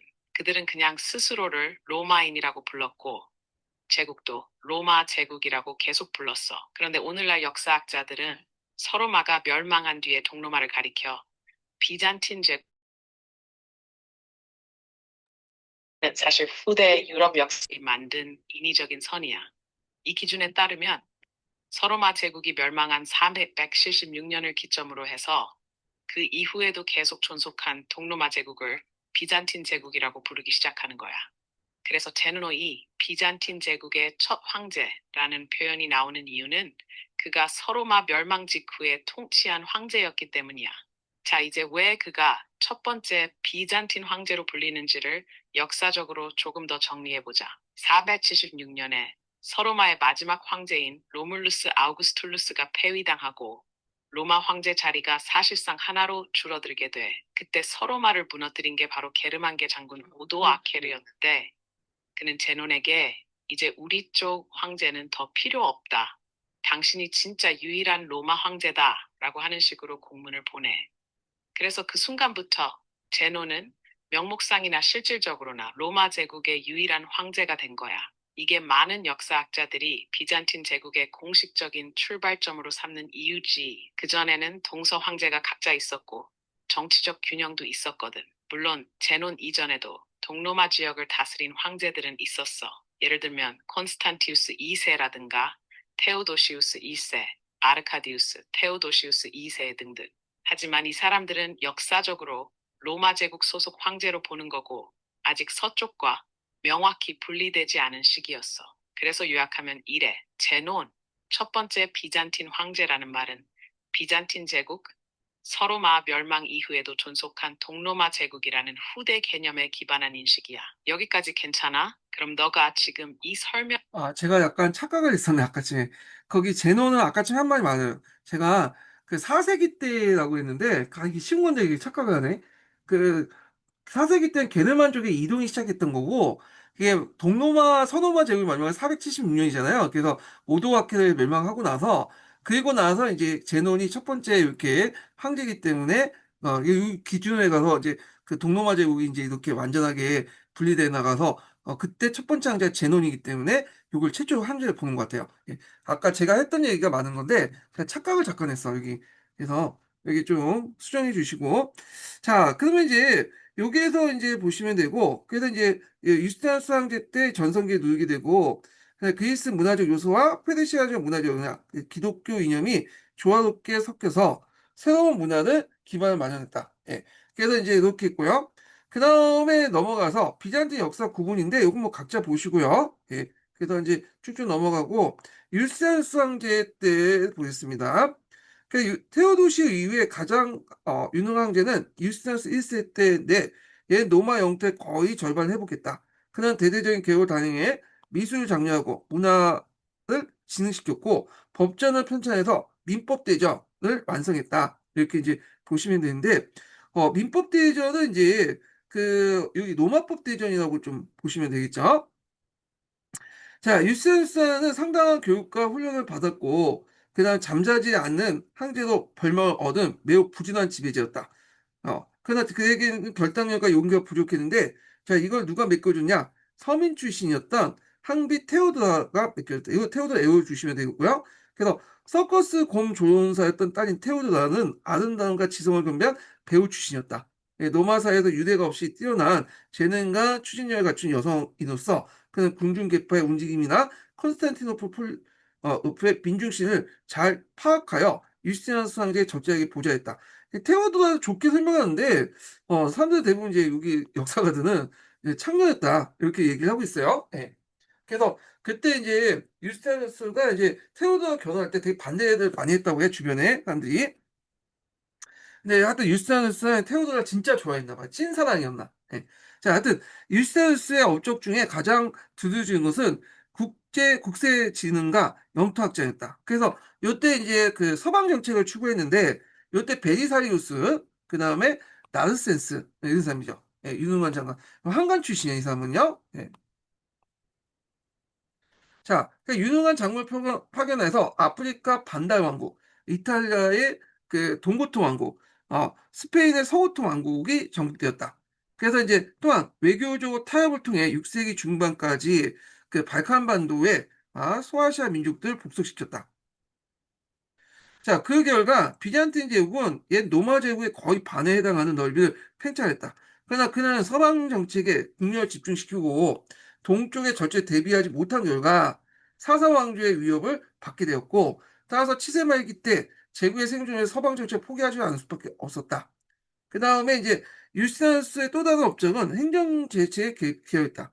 특히 532년 니케의 민중 반란이 있은 후에 정부의 증세 정책을 개혁하고 관리의 부패를 방지하고 행정 효율을 향상시키기도 했다. 그래서 이 니케 반란의 후에 이제 조치 관련된 내용을 쓰라고 하면 서총에 있는 내용을 쓰시면 돼요. 그래서 정부의 징세 정책을 개혁하고, 왜냐하면 그당 니케 반란이 일어난 배경 중에 하나가 중세거든요. 중상층들이 이제 세금을 많이 부과하니까, 그래서 그 원인 때문에 했잖아요. 그러다 보니까 그거에 대한 이제 징세제 정책을 기억할 수밖에 없겠죠. 도중에 세금들을 막기 위해서는 관리의 부패를 방지하고 행정의 효율성을 향상시켰다. 그리고 행정제도 대부분 중앙정부의 직접적인 권한을 두어 군주의 정제적 권한을 강화시켰다. 그래서 니케이 반란의 이제 그 영향 관련된 내용이 이렇게 있는데, 요거 좀 파악을 해도 요즘에 서쪽 내용이 좀 나와 있기 때문에 요거 이제 관련된 내용을 한번 그 연관성을 좀 이해를 정확히 하기 위해서 한번 또 물어보겠습니다. 예.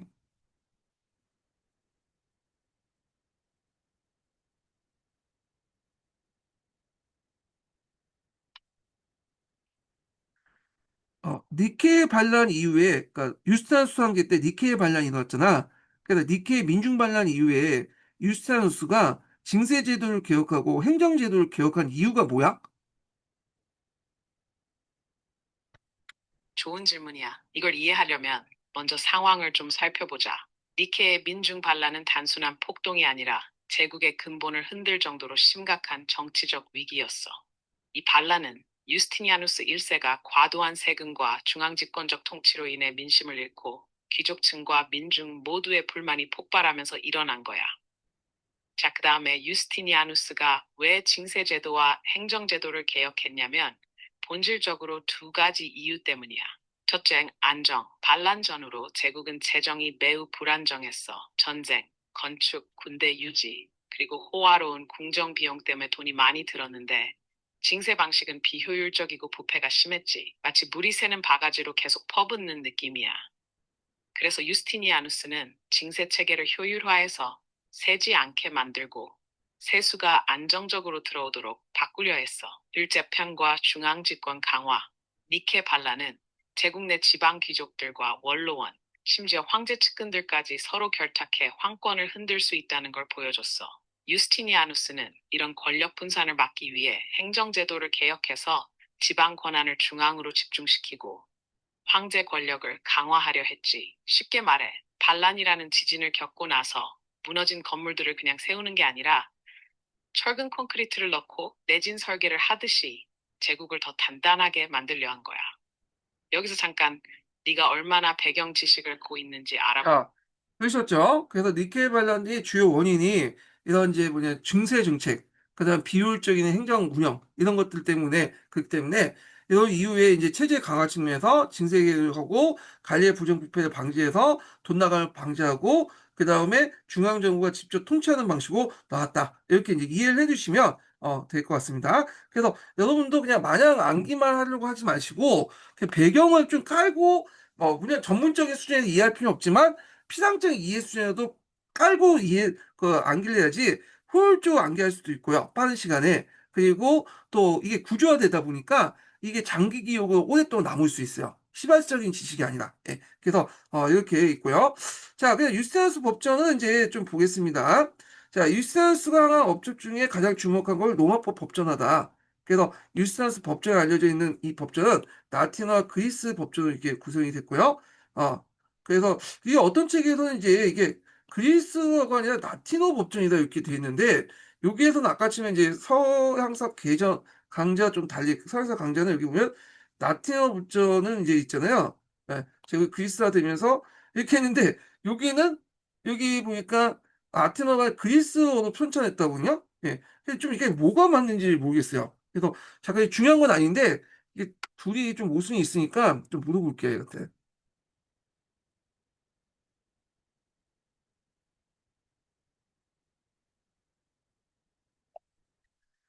유스티아누스 법전이 어떤 책에서는 라틴어로 쓰여졌다는 그 책도 있고 어떤 책은 라틴어와 그리스어로 편찬됐다고 되어 있거든? 어느 게 맞는 거야?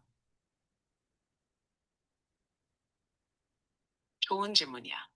유스티니아누스 법전, 즉 Corpus Juris Civilis는 주로 라틴어로 작성되었지만 일부 문서와 상황에서는 그리스어도 사용되었다는 게 진실에 가까워. 자, 좀 더 풀어서 설명할게. 유스티니아누스 황제는 6세기 초 동로마 제국, 비잔티움 제국의 황제였고, 그가 법률 체계를 정비하면서 기존 로마법을 집대성한 게 바로 이 법전이야.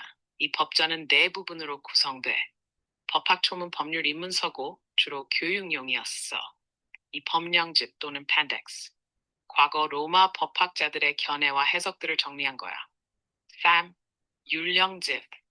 황제들이 자, 내린 요거는 시형. 뒤에 설명 부분이 있기 때문에 일단은 여기에서 보면 유스티나 법전은 라틴어와 그리스어 법전을 편찬했던 것이 서양사촌이 맞아요. 예, 서계 내용은 좀 틀린 내용이에요. 서강제 내용은요. 자, 그래서 이게 네 개의 법령집이 있는데 요거는 제가 앞에 읽었거든요. 그래서 요거 참조해 주시고요. 그래서 학설신찬, 법학제요, 신법령집 이렇게 있다는 거. 그래서 이제 이 네 가지 법전 관련 저술은 민법대전이라고 불리게 되었고 이것이 로마법의 가장 중요한 요소서 분명히 간결하고 보존 전달되었다. 그다음에 그 뒤에 보면 황제 교황의 일치 제도와 관련된 내용이 있어요. 그래서 요거 한번 읽어보겠습니다. 자, 비잔틴 사회와 이제 문화를 이제 움직이는 또 다른 근본적인 힘은 기독교였다. 종교는 생활의 모든 국면과 상관이 있었으며 일반 대중은 제국 체제와 연결된 유대가 되었다. 그러니까 비잔틴 제국의 기독교는 본래 신앙과 의식에서 카톨릭 교회 같았으나 시간이 지남에 따라 그리스 종교 교회라고 알려진 별도의 종교 제도가 만들어졌다. 그래서 비잔틴 제국의 그리스도교는 국가와 긴밀한 유대를 맺었으며 경에 국가에 종속되고 말았다. 이미 이와 같은 종교 변화는 유스티니아누스 수상제 때 일어났다. 그는 그 콘스탄티누스의 정통에 따라서 제국 내 종교 문제를 해결하는데 중요한 역할을 하는 것이 한계의 권한을 생각했고 그는 당시 그리스의 신성에 관한 신학 논쟁에서 여러 차례 칙령 공포를 통해서 해결하고자 했고 자 이러한 이제 황제의 이제 종교 문제에 대한 관여예요. 관여도 종교적 조직이나 교리가 전제군주에 속한다는 권한 전제군주의 권한에 속한다는 관념이 뿌리내렸다. 자, 여기에서 이제 보면 그리스의 신성 관련된 신학 논쟁이 있다잖아요. 제가 이제 한번 아까 좀 얘기했는데 이때 아리우스파하고 아타나시우스파의 논쟁이 이때도 또 남아 있었나 봐요. 예. 그래서 이때 이제 콘스탄티누스가 아리우스파만 인정하고 아타나시우스파 인정하지 않고 아리우스파를 이제 그 탄압을 했다고 했잖아요. 그것 때문에 테오도리가 그것 때문에 자극을 받았고 이제 갈등 동남아 제국하고 신성 관계에서 갈등 관계를 전환했다고 제가 얘기를 했죠. 요거와 연결시켜서 보시면 되겠습니다. 그래서 이제 현대 역사가는 이들 황제 교황 일치 제도라고 한다. 자, 이 제도에 따라서 이제 아까 읽은 처럼 그 내용이 이렇게 쭉 있죠. 이렇게 이제 보시면 되고요. 성상 파괴리즘, 파괴 논쟁인데, 자, 요거는 이제 앞에 있는 내용들이 있으니까 좀 보시면 될 것 같고, 레오 3세 관련된 내용이 있고요. 그다음에 레오 3세가 이제 로마 교황 그리고 2세에게 성상 제거를 명령했으나 교황은 이에 이제 강력히 반대했고 군대를 파견한다면 기꺼이 맞서겠다고 선언했다. 그래서 그러나 이제 비잔틴 제국은 성상 파견 궁극주에 실패했고 843년 선상의 의식 절차가 다시 사용됐다. 이렇게 있고요. 그리고 마침내 1054년에 이런 로마 카톨릭 교회와 그리스 종교가 결정적으로 이제 가서 갈렸었고 그 얘기는 아까 전에 얘기했죠. 자, 그다음에 이제 그리스 종교의 확립과 분열 보겠습니다. 자, 비잔틴 제국은 종교를 황제 통제 아래 두고 이른바 황제 교황 일치 제도를 했는데, 자, 여기에 콘스탄티노 대주교 선출해서 직접 개입했다. 예, 총 대주교는 교회 수석 대주교며 이론상 옛 주교회에 선출됐으나 후보 셋 중에 하나를 황제가 직접 선택했기 때문에 결국 황제가 임명할 다름이 없었다. 요 관련된 내용은 제가 아까쯤에 읽었기 때문에 넘어갈게요. 예. 자, 그 다음에 이제 여기에서 보면 특히 이제 그 동방에서는 그 당시에 이제 그 동방교회들이 있었어요.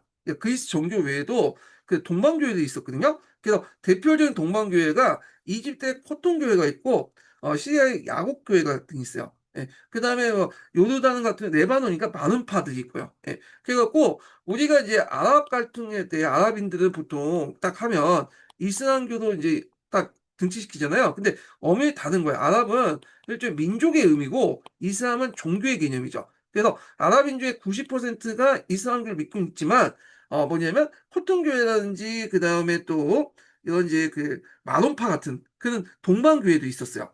예, 이런 것들. 그래서 이런 것도 있는데 왜 이런 동방교회들이 만들어졌는가 계속 생존했는가를 좀 볼게요. 자, 5, 6세기 때 교리 문제에 둘러싼 치열한 싸움이 일어났고 콘스탄티노플의 총 대주교와 알렉산드리아, 예루살렘, 안티오키아 등 총 대주교가 우월하다고 하게 됨에 따라서 이집트와 시리아, 그리스도교들은 비잔틴 제국의 종교 정책에서 점차 분리되어 있다. 그래서 그들이 이제 우월성을 주장하게 되면서 그 밑에 이제 다른 그 종파들, 동방교회 종파들 있죠? 얘네들 알렉산드리아, 안티오키아 같은 이런 것도 이제 얘들이 이제 좀 갈라지게 됐다는 거죠. 얘네들이 더 위라고 주장하게 되면서 그래서 더욱이 이슬람이 이 지역에 점령하면서 그 지역의 기독교들이 비잔틴 제국과 서방의 접촉 기회가 줄어들면서 그 결과 이집트의 코튼 교회나 시리아 약혼 교회가 돼 있다. 그래서 이런 그 기독교 계통 중동의 기독교 세계 있었던 이유가 두 가지 이유를 볼 수 있는데 그 당시 콘스탄티노플의 대주교의 우월성을 강조하는 과정에서 나머지 교회들이 소외가 됐다는 거죠. 세계 그총 대주교들 교회들이 거기에다가 이슬람 동안 오랜 정령 지역이다 보니까 서방의 정통 교회하고 이제 카톨릭하고 그리스 종교가 교류가 안 되다 보니까 자기의 독자적인 어떤 교회가 만들어졌다. 이렇게 이제 보시면 되겠습니다. 자, 그 다음에 비잔티움 농업을 각자 읽어보시고 상어 같은 경우에도 이제 읽어보세요. 예. 그 다음에 여기에서 좀 눈여겨볼 게 뭐냐면 중국의 양장술이 이제 들어오게 됐는데 그때 큰 역할을 했던 이제 교파가 네스토리우스파예요. 그래서 네스토리우스파는 일찍이 이제 이단으로 취급받아가지고 중국에서 이제 많이 선교를 했거든요. 그래서 이들을 통해서 이제 그 중국의 양장술이 그 비잔틴 제국에 들어오게 됐다. 그 내용인데 한번 읽어보겠습니다. 자, 콘스탄티노플 대간구장이었던 네스토리와 그 일파는 기독교의 신성을 부정했죠. 예. 그래서 이제 기독교에 보면 신성과 함께 인성도 같이 있는데 신성을 부정했고 인성만 인정했어. 인간만. 그 기독교의 이제 인간이다. 그래서 이에 따라서 이제 431년에 에페소스 종교회, 요 종교회의를 좀 외워두셔야겠죠. 이단으로 규정했다. 이후에 시리아를 거쳐서 중국에 전해져 경교라고 하는데 경고 또는 대진교, 대진경고 이렇게 이제 부르죠. 예전에 이거 관련돼 가지고 그 한번 당나라 때 관련돼서 시험문이 나왔죠. 이거 중국사에서. 자, 552년에 네스토리우스파의 수도자가 누에꼴치를 유스티누스 대제에게 바친 것이 동로마에서 양자의 시작이었다. 그러니까 비단은 중국부터 전해져 5세기에 그 이미 상당량의 양이 수입됐으며 유스티누스 시대에는 궁중령 직물국장이 세워지고 귀족이나 고위 관료들이 비단 옷을 입었으며 고요의 시기에도 비단이 사용됐다. 후에 양잠술이 서유에도 전해졌다. 이 내용이 있고요. 자, 그 다음에 이제 그 당시 그 제국의 화폐가 베잔트라고 있어요. 베잔트. 그래서 요거 서양사 개론할 때 제가 한번 아까쯤에 언급을 했죠. 그래서 그때는 서양사 궤도는 여기 이제 경제 관련된 내용 할 때 비잔티움 그들의 화폐의 가치 유지는 노력했으며 국제 무역에서 포괄적인 화폐를 존중했다. 예, 여기만 써 있고 이게 명칭이 안 나와 있는데 여기에 나와 있죠. 베잔트. 예, 베잔트. 이게 이제 서총에는 베잔트가 있습니다. 이렇게 이제 교차 분석을 하면서 읽으면 상당히 기억이 잘 돼. 음. 그래가지고 하여튼 이렇게 읽고 자 그래서 이제 이런 베잔트가 있는데 오늘날은 달러 같은 기축통화라고 보시면 돼요. 그래서 그 당시 이제 안정적인 제국화폐인 베잔트는 십자군 시대의 포진화폐여서 서방 세계에 널리 통용되었다. 이렇게 있고요. 자, 그 다음에 콘스탄티노폴리스와 관련된 내용이 있는데 요거는 이제 아까 읽었으니까 이제 건너뛰고요. 그 다음에 이제 비잔틴 제국 쇠퇴에 관련되는데 1차 십자군 전쟁 때 특히 이제 그 당시 이제 제국이 멸망을 잠깐 했잖아요. 요건 뒤에 이제 십자군 전쟁 할 때 좀 얘기하고요. 그 다음에 이제 뒤에 넘어가서 헤라클리우스제 때 아까 이제 군강구제를 했다고 했죠. 스테고스라는 그 군사연관이 있는데 이들에게 군사권, 행정권, 사법권을 다 장악했다. 이렇게 이제 보시면 되고. 그래서 이 결과 이제 디오클라티우스 황제 이래 문무관료 분리했던 방치를 폐기했다. 이렇게 돼 있고 두 번째는 스테고스는 황제에서 임명되고 국부의 급여가 지급되었다. 결과보다는 이게 뭘까요? 이게 그 내용에 포함시켜야 되는데 결과 때문에 그런 건가? 어, 결과는 여기 일본까지 속할 수 있는데 요거는 요게 내용이 네, 속해 있는 것 같거든요. 이게 그래서 하여튼 뭐 이렇게 있고 자 그다음에 뒤에 넘어가서 후에 이제 그 관련된 내용들 쭉 읽어 보시고요. 그다음 700년도 초를 좀 볼게요. 자, 700년 초가 되자 이제 대부분 소아시아를 차지한 아라비아군 이슬람 세계라고 보시면 돼요. 717년에 718년에 콘스탄티노플 포위를 했다. 이때 비잔틴 황제 네오 3세는 콘스탄티노플 성공적으로 이제 지켰을 뿐만 아니라 소아시아를 해방시켰다. 예. 그러니까 아마 그때 소아시아를 이제 잠깐 이제 아라비아가 좀 그런데 그때 이제 이슬람 세력들이 점령을 한 것 같아요. 예. 그때. 그래서 이제 하여튼 그래서 동쪽의 속주는 비잔틴 손에서 영원히 떠났고 비잔틴 제국은 다만 소아시아의 발칸반도를 차지하는 정도로 축소했는데 이 소아시아 반도 오늘 터키죠. 이 터키가 상당히 경제적으로 상당히 풍요한 지역이었어요. 그 당시. 예. 그래갖고 있고 지금은 이슬람교도가 많이 살고 있는 지역이잖아요. 거기 투르크 계통의 민족이 사는데 요 당시에는 이제 좀 그리스 계통이나 이런 사람들이 이제 살았던 지역이었거든요. 그래가지고 여기가 기독교 지역이었어요. 원래 기독교 지역. 나중에 이제 셀주크 투르크가 요 지역을 장악하게 되죠. 그러면서 이게 이제 이슬람 세력으로 바뀌게 되는데 이 소아시아 지역의 점령이 나중에 셀주크 투르크가 이 소아시아 지역을 다시 점령하잖아요. 이런 것들이 이제 뭐냐면 동남아지역에 큰 타격을 줬고 이것이 일종의 이제 십자군 전쟁의 유발원이 되었다. 발발원이 되었다. 이렇게 보시면 돼요. 요거는 나중에 십자군 전쟁 할 때 다시 좀 얘기를 하겠습니다. 자, 레오 3세의 눈부신 성공에도 불구하고 비잔틴 제국 구에도 계속된 외세의 침입에 시달리지 않을 수밖에 없었고 그래서 그것은 발칸반도에 위치한 불가르인들의 이제 침입이었다. 예. 그래서 오늘날 불가리아의 선조들이죠. 유목민족 계통이에요. 그러나 비잔틴 제국은 마케도니아 왕조 지배에 또다시 부흥했고요. 그래서 바실리스 2세 때 불가르 국가를 침공 정복해서 비잔틴 세력을 중앙 유럽과 러시아에 깊숙이 침투시켰고 또한 동쪽 이슬람 세력과 대치하면서 반격을 시도했다. 그렇지만 그 후에 다시 이제 쇠퇴했다는 거. 자, 그 다음에 이제 여기 보면 일세상제 사회의 라틴어 사용이 실제로 정지되어 고전 문화와 정통에 대한 교육이 중시되었다. 그래서 비잔틴 학문에서 창의적 면이 부족했다. 뭐 라틴어 관련된 내용이 있고요. 그래서 그 후에는 그리스어도 바뀌었다. 뭐 그런 내용이 있어요. 그다음 비잔틴 문화 사상 관련된 내용인데 앞에 있는 내용하고 거의 비슷비슷하니까 건너뛸게요. 그냥 비잔틴 건축 관련된 내용들. 그래서 비잔틴 미술의 근본적인 원천은 그리스도교 숭상이 있었다. 그래서 미술품은 오리엔트와 그리스 정신의 복합적인 영향을 받았고 밝은 색조와 풍부한 색채가 비잔틴 미술의 기조를 이뤘다. 특히 건축은 비잔틴 문화 중에 타고난 예술 분야로서 독특한 이제 그 양식을 발전시켰는데 건축 양식은 4, 5세기 때 이집트, 시리아, 소아시아에서 발달했으며 유스타누스 대제 때 공공건물에 적용됐다. 원래 이제 비잔틴 제국이 통치 영역이 초창기 때는 이집트, 시리아, 뭐 소아시아죠. 특히 이집트, 시리아, 동방 지역의 어떤 건축 양식이 그때 이제 많이 들어왔다 보시면 돼요. 예. 그래서 이제 이렇게 건축에는 초기에 노마 양식을 채택했다가 나중에 이제 동방적 양식이 이제 같이 혼합시켰다. 뭐 이런 내용도 있고요. 자, 그다음에 여기 보면 성소피아 성당 관련된 내용이 있고, 그래서 이는 유스티누스 황제가 수도 콘스탄티노플의 유용을 드러내기 위해서 세운 곳으로, 그다음에 니케 반란 때 이제 뭐냐면 그때 없어진 것을 다시 중건한 거죠. 그래서 종교적 감정을 잘 나타났으며 우수한 건축 공법과 기술을 유감 없이 발휘했다. 이런 내용도 있고요. 그래서 내부 장식에 관련된 내용들이 쭉 있죠. 이거 뭐 각자 보시고요. 그 다음에 성소피아 교회는 한때 아야소피아, 요 명칭은 좀 기억을 해두세요. 예전에 그 10년도 기출문제 나왔던 거예요. 자, 명칭이 아니라 그 성소피아, 이거는 이제 나중에 잘 착각했어요. 이게 아니라 소피아, 아야소피아는 이슬람 모스크로 이제 사용했다. 죠? 예, 요거 이제 잠깐 착각했어요, 이거. 예. 시기야 소피아인데 제가 이걸 깜빡 착각했어. 일단 하여튼 이슬람 모스크를 사용할 때는 아야소피아라는 이름을 사용했다. 그래서 20세기 초에 근대 터키가 탄생한 도시에 미술관을 바뀌었는데, 그래서 지금은 이제 미술관, 박물관 사용할 거 알고 있지만 예전에 말한 것처럼 그 당시 이제 다시 이걸 다시 이제 뭐냐면 지금 이슬람 사원을 쓰고 있어요. 예.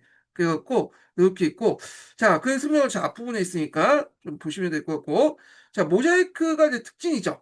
예. 프레스코나 평파보다도 더 특이한 양식이다. 예, 모자이크가 특징하는 거 한번 쭉 보시면 될 것 같고요. 예, 그래서 모자이크 양식도 있고, 역사적 의의를 이제 좀 보겠습니다.